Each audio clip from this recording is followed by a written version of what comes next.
من كان يريد العاجلة عجلنا له فيها ما نشاء لمن نريد ثم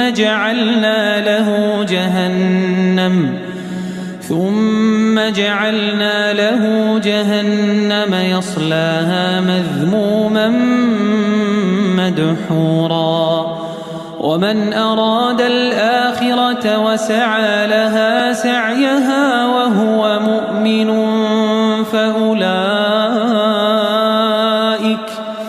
فأولئك كان سعيهم مشكورا كلا نمد هؤلاء وهؤلاء من عطاء ربك وما كان عطاء ربك محظورا انظر كيف فضلنا بعضهم على بعض وللآخرة أكبر درجات وأكبر تفضيلا لا تجعل مع الله إلها آخر فتقعد مذموما مخذولا وقضى ربك ألا تعبدوا إلا إياه وبالوالدين إحسانا إما يبلغن عندك الكبر أحدهما أو كلاهما فلا تقل لهما أف ولا تنهرهما وقل لهما قولا كريما واخفض لهما جناح الذل من الرحمة وقل رب ارحمهما كما ربياني صغيرا ربكم أعلم بما في نفوسكم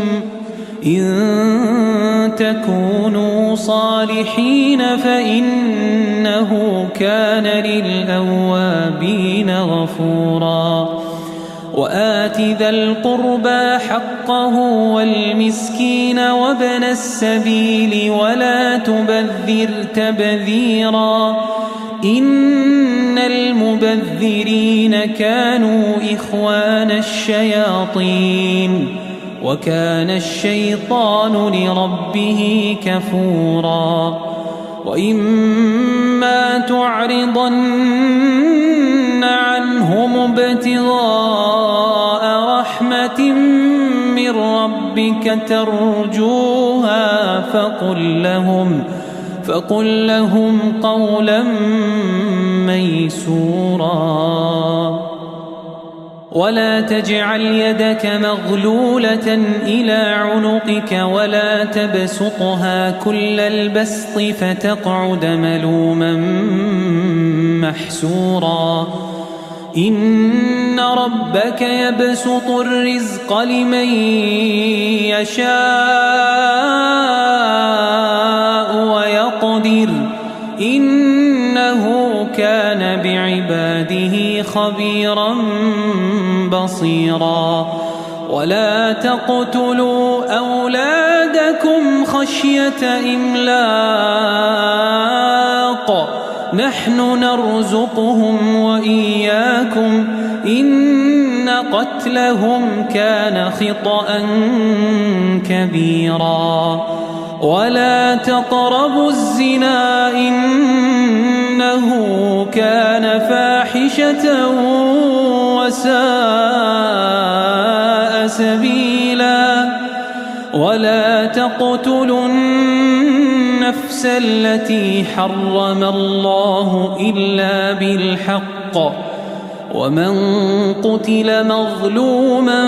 فقد جعلنا لوليه سلطانا فلا يسرف في القتل إنه كان منصورا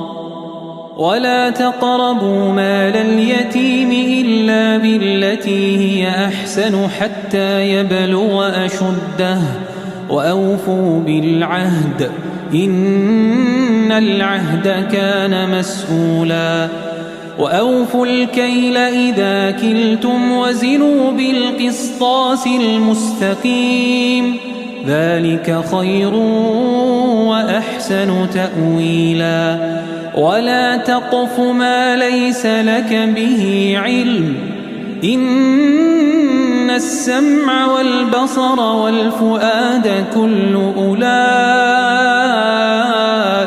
كان عنه مسؤولا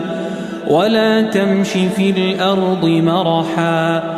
إنك لن تخرق الأرض ولن تبلغ الجبال طولا كل ذلك كان سيئه عند ربك مكروها ذلك مما أوحى إليك ربك من الحكمة